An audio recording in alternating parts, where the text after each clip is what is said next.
Hello guys, and welcome back to some more Lost Judgment. This will be a shorter recording, but I wanted to at least get some more of this recorded for you guys so I can upload it. And I want to try to remember what we did last time, actually. Oh yeah, we actually had found out of the,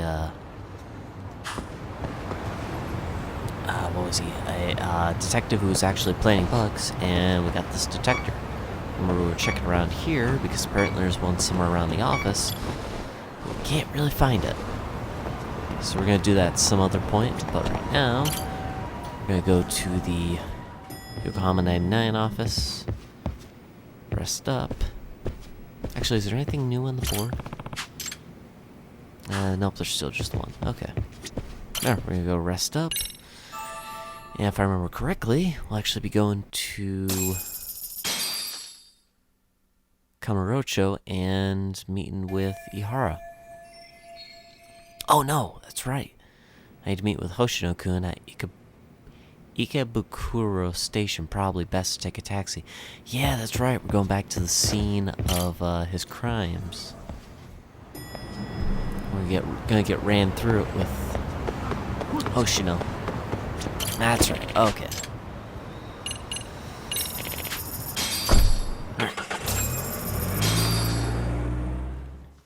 So end up only being like 400 bucks. Tokyo Ikebukuro Station. Okay, see that sign right there? Ihara was leaning on that before the incident. Yep, just like that. He was standing around searching for a victim. Ihara's the man in the cap and sunglasses. That's him deciding who to attack. Damn, looking at it now, he is pretty suspicious.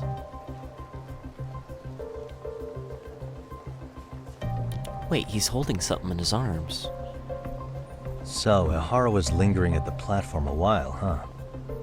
Yeah, he walked past the ticket gate at 7:43 a.m. This was confirmed by the security tapes as well as when he swiped his transit card. After that, he wandered the platform an entire hour ogling women. He spent that long choosing a target? Yeah, sick, isn't it? Then the security camera that caught him would be... that one? That's right.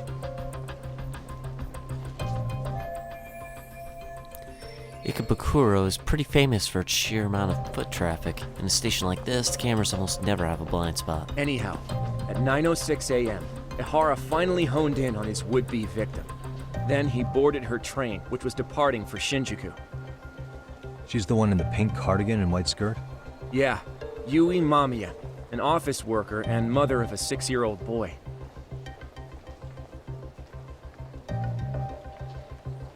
The two of them show up on the train's interior cam as well. According to the victim's statement, Ihara began by rubbing her posterior with the back of his hand. But it didn't stop there. After that, he put his hand up her skirt.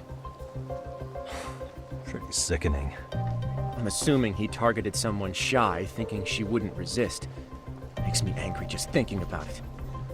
The victim stated she was too scared to call for help, meaning she endured this for 6 minutes until the train reached its stop in Shinjuku. Can you send what you just showed me to my phone? Sure. Now let's head to Shinjuku Station. Then we can watch as the jerk gets busted. Even if we did defend him in court, an asshole's still an asshole. Yeah, that's a good point. Looks like we're getting close to Shinjuku. The train's pretty light right now, but it was packed during the crime, right? Oh yeah, the car occupancy at that time of day can easily reach 180%. And Ihara should have been standing roughly where I am. Is there anything I can conclude from looking around?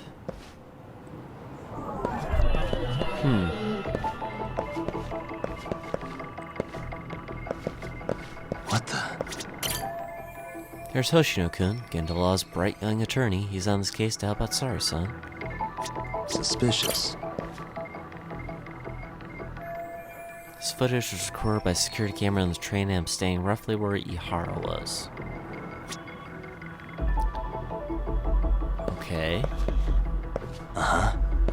What about it? I'm trying to necessarily investigate for. Suspicious. What the? Security camera that records the train's interior. These were installed to deter train gropers, or at the very least, identify them. Suspicious. This car's pretty empty right now, but when Ihara committed his crime, it was 180% full. 100% full, meaning that all seats and straps were being used by passengers. Okay. And... Thanks. Nope, okay.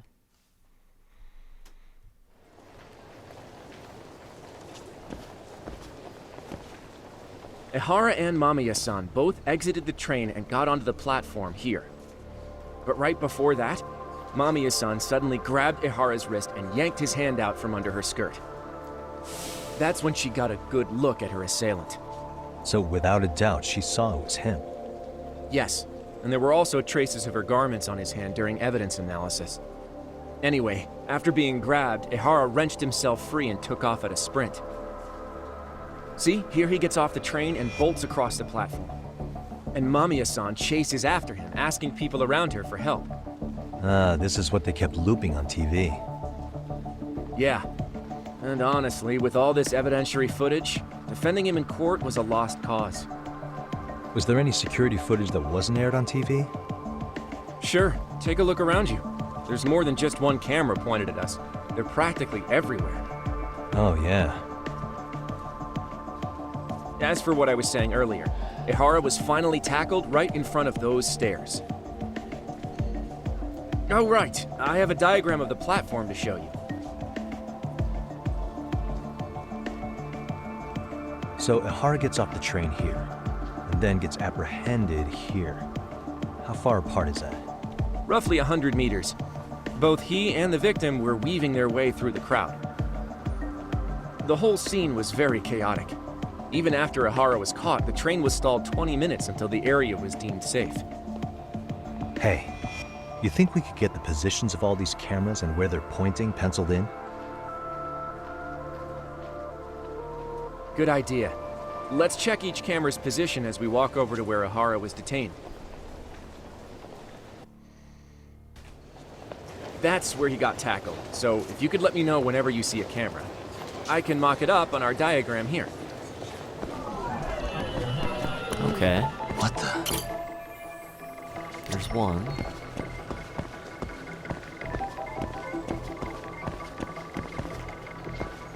Hey. Oh, and two.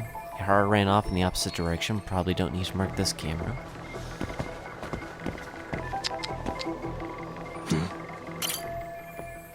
Another camera there.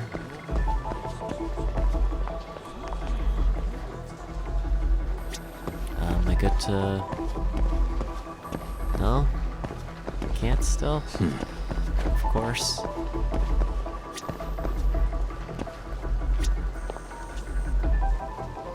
He just wants me to find all the cameras, so where's another one? Uh-huh. Okay, what am I missing?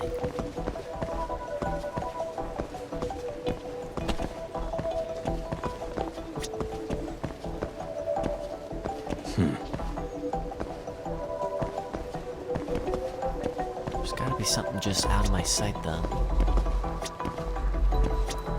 So there's those three. So that'll make me assume Suspicious. Oh. Okay. Looks like we checked all the nearby cameras. Let's go up a little further now. I'll get the point of the one on the stairs. Especially if they end up going this way. Hey. Alright, there's one. There's that one too.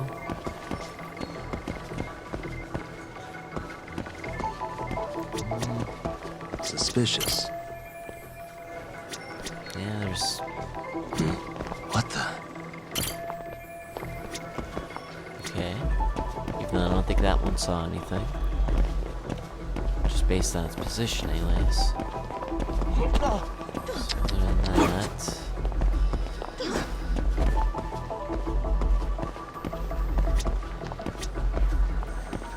there another one like right here somewhere?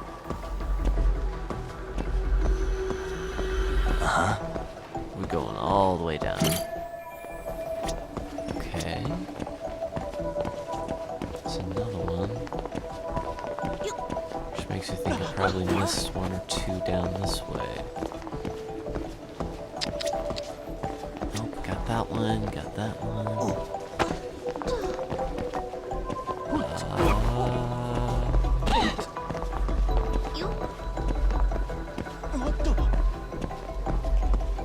How far am I going? It's the real question. There's a lot of cameras.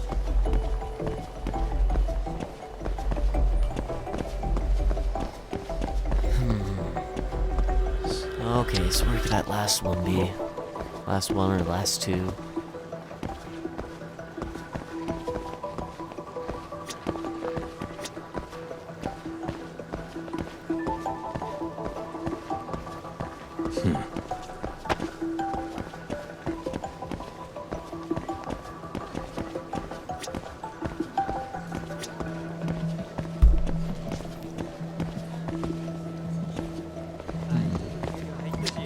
So it's from that point over. So...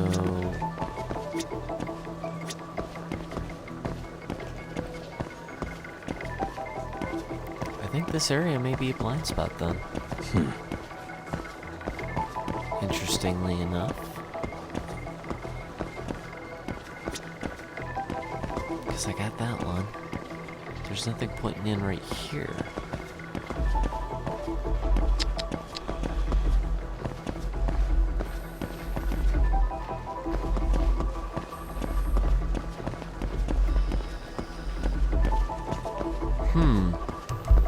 I don't know. It's getting a little annoying though. Just for the simple fact that there's not really...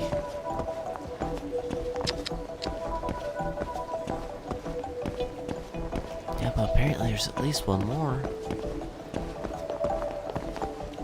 Suspicious. No way. That was... Looks like we checked all the nearby cameras. Let's move on. Can't believe I didn't spot that single camera right there. Alright. Hey. There's the camera. There's a camera.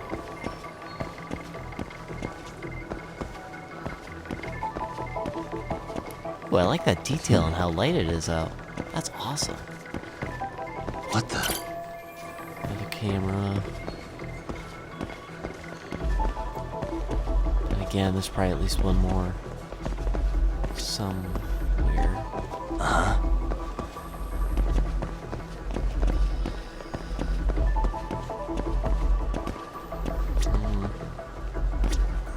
Wait, okay, I got that one.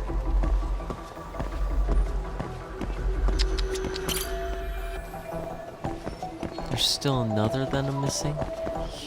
You're kidding me. Suspicious. Good. Okay, looks like we got all the cameras. Our diagram is now complete. Okay, this diagram represents the station at the time of the groping. Ihara got off the train at 9:12 a.m. on October 7th. From the deboarding area, he ran in the direction of the arrow. Then he was tackled by concerned citizens. Now we'll pencil in the camera locations and what directions they're pointing. So each of the orange areas represents a security camera's field of view. Hey. Is there anything I can take note of while I'm looking at this overhead view? Does this dotted part of the arrow indicate a blind spot between the cameras? If so, there won't be any footage of Ihara running through here. Hey. Ihara and the victim disembarked here. The train pulled in at 9:12 a.m. The victim was gripping Ihara's hand, but he broke free from her. Then he tried to run away. Okay. What the? This arrow shows the path Ihara and the victim took as they ran from the platform to Ihara's point of capture. Suspicious. This is where Ihara got tackled by witnesses. Multiple others on the scene documented this with their smartphone cameras. This is what they call eyewitness footage. I bet the TV stations shell out for this sort of thing. Okay. There's nothing else that's really special then? So this was the general situation when Ihara committed his crime. What do you think, Yagami-san? Anything of note? Do you think Ihara and Mamiya-san were riding the train pretty frequently? Oh yeah, Mamiya-san commuted by train. She was here every weekday. Same goes for Ihara, actually, but he was off that day. Supposedly, he was going to see his wife, even though they're separated. Did he ever say why he wandered around the platform for an hour? He said the thought of his wife had him flustered and he couldn't force himself to board the train. He always had an excuse ready for anything you asked him, including the harassment charges. He pled not guilty, but the evidence said otherwise. There wasn't a single argument we could make in court to establish reasonable doubt. Safe to say he did it. But on the same day, he knew his son's bully would be murdered in Ijincho. Pretty clear it wasn't a spontaneous need to grab some ass. I agree. It's almost like all the commotion around the harassment might have been planned out. Maybe everything was, even down to getting captured. Yeah. You really played everyone by turning harassment into an alibi for murder. No matter how much evidence points to him as a killer, he can deny it with complete immunity. This is getting crazier by the minute. At the very least, he had something to do with it. Some connection. But I can't imagine he'll talk. Whatever his plan is, it's pretty clear Ihara is committed. To what? Getting revenge for his son? I think so. Who do you think his accomplices could be? Ihara is a veteran cop. Think maybe he knows how to hire an actual assassin? If so, he could have just paid for his revenge, right? Sure. But assassins cost an arm and a leg. He wasn't rich before all this, was he? No. He barely scraped up enough to cover his lawsuit against the school. Thought so. I've gone to the scenes of both the murder and the train groping. That should be all the places I need to see. Hey, it's Shirosaki. What's up, Sari-san? I'm scheduling an interview with Ihara tomorrow at the Tokyo Detention Center. We'll take a taxi from Genda's if that all works for you. Sounds good. But I need to head back to Ijincho for now. Something you forgot to do? Yeah. It involves Ihara's motive, which would be without a doubt his son's suicide. So I want to confirm if Mikoshiba really bullied the kid. And the best person to ask happens to be down in Ijincho. Alright, then I'll let you get to it. Cool. Then I'll see you tomorrow. Is he gonna try to talk to Sawa Sensei again? I don't think she's gonna give in still. Mikoshiba, Ihara. Yeah, I think I saw everything there was to see at each of their crime scenes. Now all that's left is getting Sawa Sensei to talk. I think he will be learning what happened with Ihara's son 4 years ago. Yeah, but I don't think you're really gonna... Okay. So it was transit car, which gave the time, which was 7:43 a.m. Security camera footage. Him waiting. Him on the train, committing the act, and the diagram with the cameras.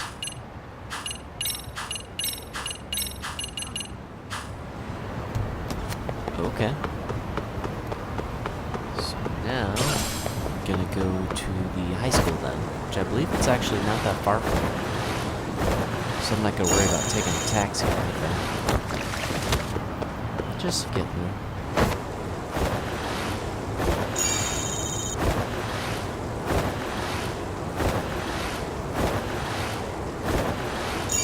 You know, at first I thought the skateboarding around was goofy, but I like it. It really helps save time, especially if you just want to go on foot.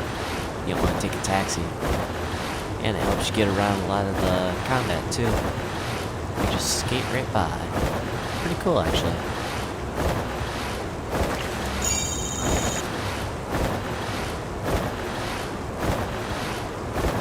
But it's ironic because it is kind of so close to getting that coin. It is pretty necessary to get a lot of SP so you can improve yourself, especially because our health is pretty darn low. Like the first Judgment game, actually, even in the beginning, had at least a moderate amount of health. And after the first upgrade, you were in a lot better shape. Alright, so we're gonna go up to the second floor. Make sure the stairs right. No, they're not. No, not the fourth floor.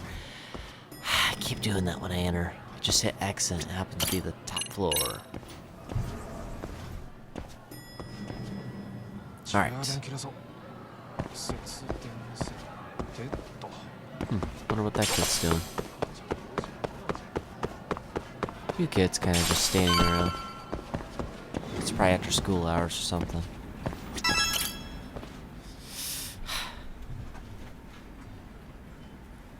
Got a minute? No, not for you. I really have nothing more to say. What if I told you it's looking more and more likely Ihara-san had a hand in Mikoshiba's death? Well, it doesn't concern me. Ihara-san believes Mikoshiba tormented Toshiro-kun so badly that he took his own life. But neither the third-party investigation nor the courts were on his side. So what's the truth here? You know, don't you? What really happened between Mikoshiba and Toshiro-kun? Why won't you tell me the truth? Why do you keep asking? I said I don't know! I'm going to the detention center tomorrow to get some answers out of Ihara-san. What? I saw where Mikoshiba was murdered. He endured no shortage of cruelty before he died. They tortured him, you know. They broke all his fingers before they slit his throat. No. I know I'm putting her through a lot right now, but she's connected to this too. Maybe it'll help her realize how big of a deal it is. She's got information I need to know before I go see Ihara. And somehow Ihara-san knew Mikoshiba would be killed on the day he got caught for groping. It's like he did it to prove he had nothing to do with the murder. But maybe that wasn't his real objective at all. Huh? I think he wanted to signal that he'd finally avenged his son. The body belongs to a guy named Hiro Mikoshiba. 4 years ago, this man took my son from me by driving him to commit suicide. If I'm gonna face him tomorrow, I can't go in without some ammunition. So, 4 years ago, did Mikoshiba bully Toshiro-kun or not? That's all I want to know. My answer won't change. There's no evidence Mikoshiba-kun did anything wrong. Are you sure about that? Take a look at this. That's...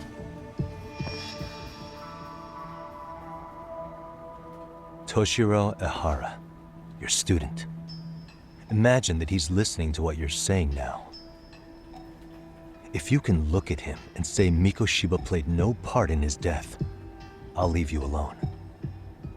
In fact, you'll never hear a word from me again. So which is it?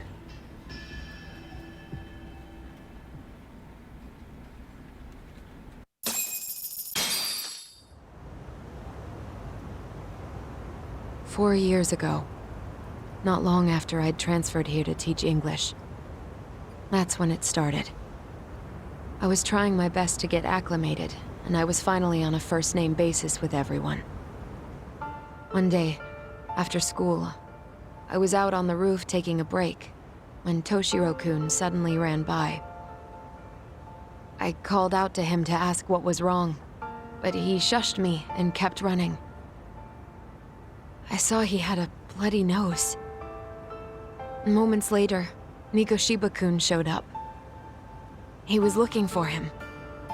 I told him I hadn't seen him. Toshiro-kun's face told me everything I needed to know. So Mikoshiba was bullying him after all. Yes. Toshiro-kun told me this later on. Whenever he'd leave school with Mikoshiba-kun and his friends, they'd force him to hand over money.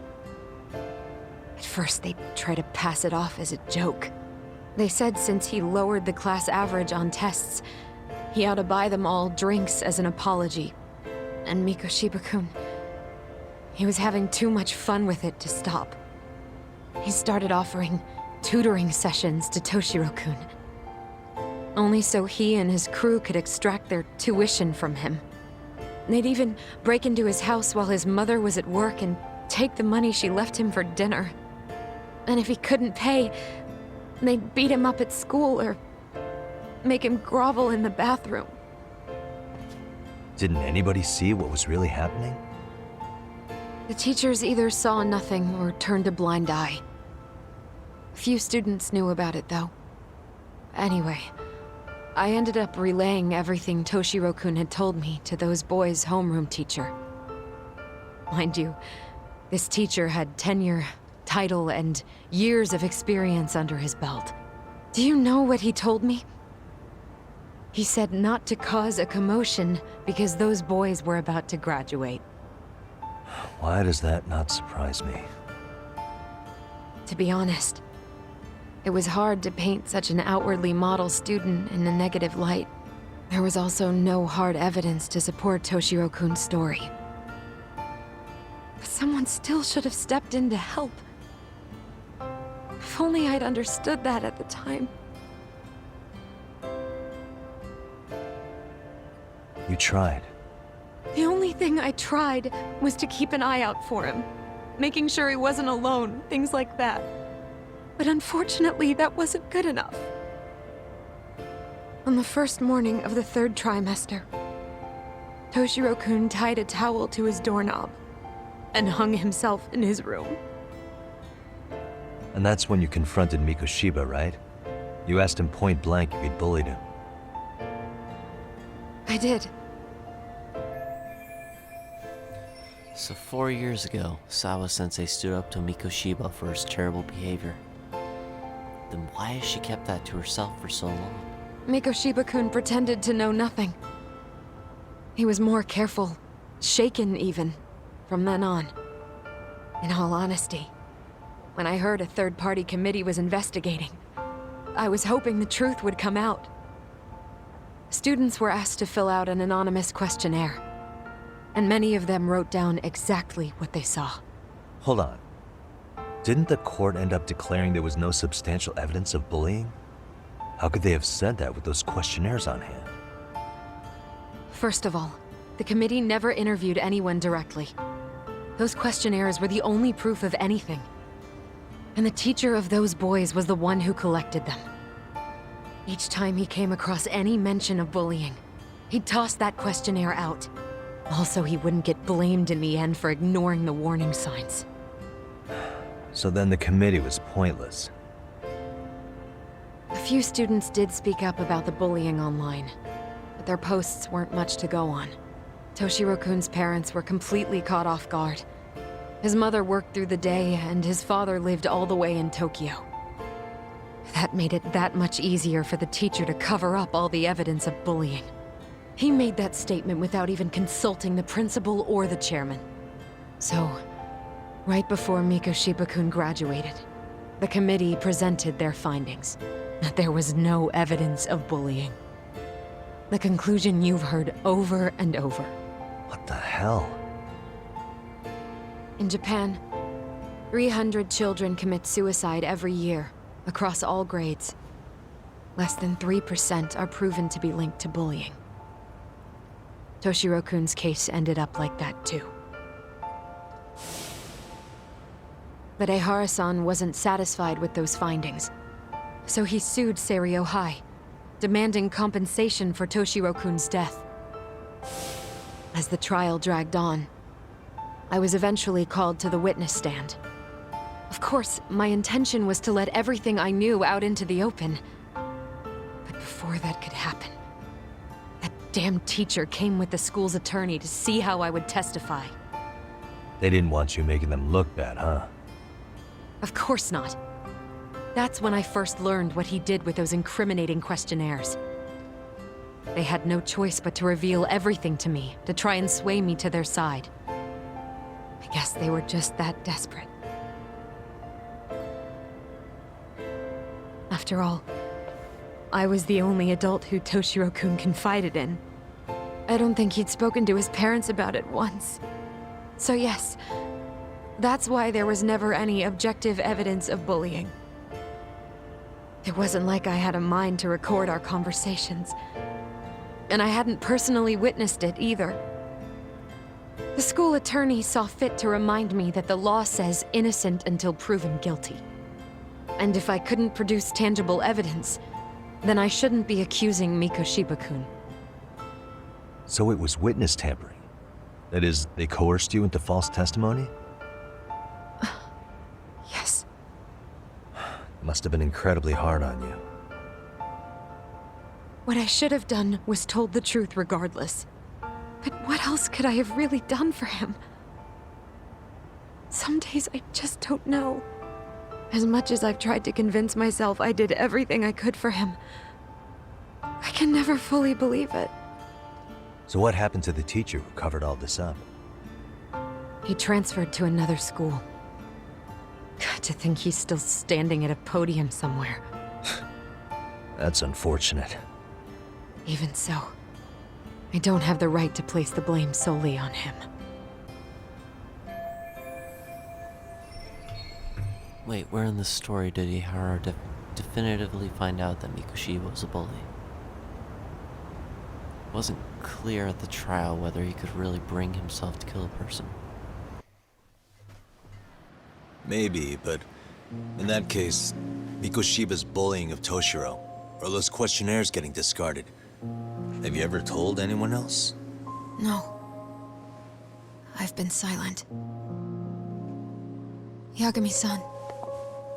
You know what?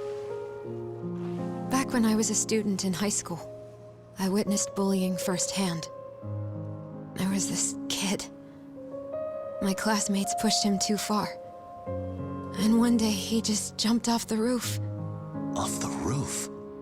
By some miracle, he survived the fall. And he's been in a coma for the last 13 years. Nobody knows if he'll ever wake up. His name is Mitsuru, and he may never open his eyes to the world again. His mom watches him, but she works full-time. She's a higher-up in the government. I'm sorry to hear it. The worst part is that his teacher knew. He even talked to the bullies about it. But all he said was, don't overdo it. But afterward, the public eviscerated him. He had to quit his teaching job. And yet, for poor Toshiro-kun, nobody was held responsible at all. And that includes me. But if anyone was going to take responsibility for that, Mikoshiba should have been first in line. I'm sure Ihara-san must have thought the same thing. You know what I wanted to be as a kid? I was so innocent, I wanted to be a teacher. And after Mitsuru-kun's tragedy, I felt practically obligated. And still, I just let history repeat itself.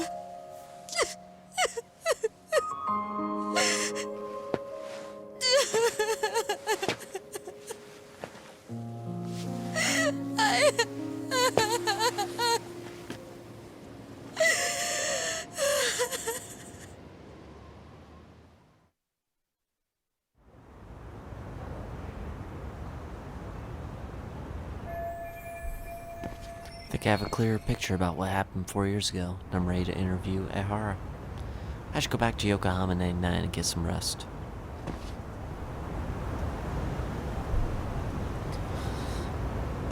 We tried to console her the best they could. I think she needs some time by herself. I should let her be. Yep.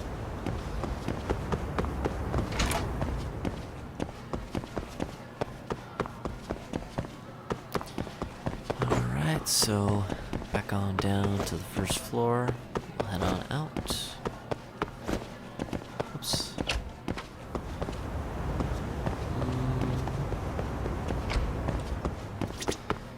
So, that is interesting. She kept on repeating what the court had said, even though she knew what was actually going on.